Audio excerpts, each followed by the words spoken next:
UTL solar solar लावणार आणि सबसिडीही मिळवून देणार। भाजपच्या मुख्यमंत्र्याला शिवसेनेचं समर्थन असेल, फडणवीसांच्या मुख्यमंत्री पदाला शिंदेंचा पाठिंबा। सरकार बनवताना माझा कुठलाही अडसर मनात ठेवू नका, मोदी शहांना फोन करून सांगितलं शिंदेंचं वक्तव्य। देवेंद्र फडणवीसांचा मुख्यमंत्री पदाचा मार्ग मोकळा, एकनाथ शिंदेंनी मुख्यमंत्री पदाचा दावा सोडला। मोदी शहा घेतील तो निर्णय मान्य, 2.5 वर्ष राज्याचा विकास करण्यासाठी संधी दिल्याबद्दल आभार मानले। एकनाथ शिंदेंनी घेतलेल्या भूमिकेबाबत आभार। शिंदे ठाकरेंच्या सरकारमधून रडून नाही तर लढून बाहेर पडले आणि महायुतीचं सरकार बनवलं। शिंदेंनी मुख्यमंत्री पदाचा दावा सोडल्यानंतर बावनकुळेंकडून कौतुक। 2.5 वर्षातील कारकिर्दीबाबत मी समाधानी, स्वतःला मुख्यमंत्री न समजता कॉमन मॅन म्हणून काम केलं, नाराज होऊन रडणारा नाही, एकनाथ शिंदेंकडून जनतेचे आभार। मुख्यमंत्री कोण होणार, लवकरच उत्तर मिळणार, वरिष्ठ नेत्यांसोबत चर्चा सुरू, तीनही पक्ष मिळून निर्णय घेणार, फडणवीसांकडून स्पष्ट।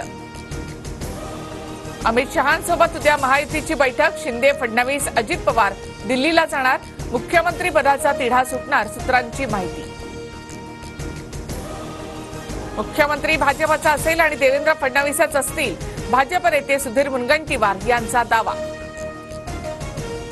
भाजपचाच मुख्यमंत्री बनेल, भाजपने शिंदेना केंद्रीय गृहमंत्री पदाची ऑफर दिली असेल, मुख्यमंत्री पदाच्या नावाची घोषणा होत नसल्यामुळे राऊतांचा टोला। महायुतीमध्ये सहभागी होण्याबाबत मनसेची कोणतीही अपेक्षा नाही, महायुतीकडून मनसे आणि राज ठाकरे यांची फसवणूक, अविनाश जाधवांचा आरोप। ठाकरे गटाने स्वतंत्र लढलं पाहिजे, बैठकीत कार्यकर्त्यांकडून स्वबळावर लढण्याच्या भावना, अंबादास दानवे यांची माहिती। विधानसभा निवडणुकीमध्ये ईव्हीएमने घात केला, ईव्हीएम बाबत राज ठाकरे लवकरच भूमिका मांडतील, मनसे नेत्यांची माहिती। बॅलेट पेपरवर निवडणुका घ्या असं भाजप का नाही म्हणत, आकडेवारी आल्यावर बैठक घेऊन ईव्हीएम संदर्भात भूमिका घेऊ, बच्चू कडूंची प्रतिक्रिया। इस्रायली टेक्नॉलॉजी वापरून ईव्हीएम हॅकचा प्रयत्न, प्रत्येक 3 मतानंतर 1 मत विशिष्ट पक्षाला मिळण्याचा प्रोग्राम सेट केल्याचा संशय, पवार गटाच्या प्रशांत जगताप यांचा आरोप। काँग्रेस आमदारांनी भाजपात विलीन व्हावं, भाजप आमदार आशिष देशमुखांचा काँग्रेसला खोचक सल्ला।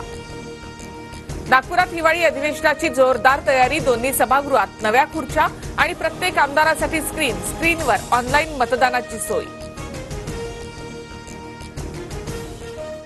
UTL सोलार सोलार लावणार आणि सबसिडीही मिळवून देणार।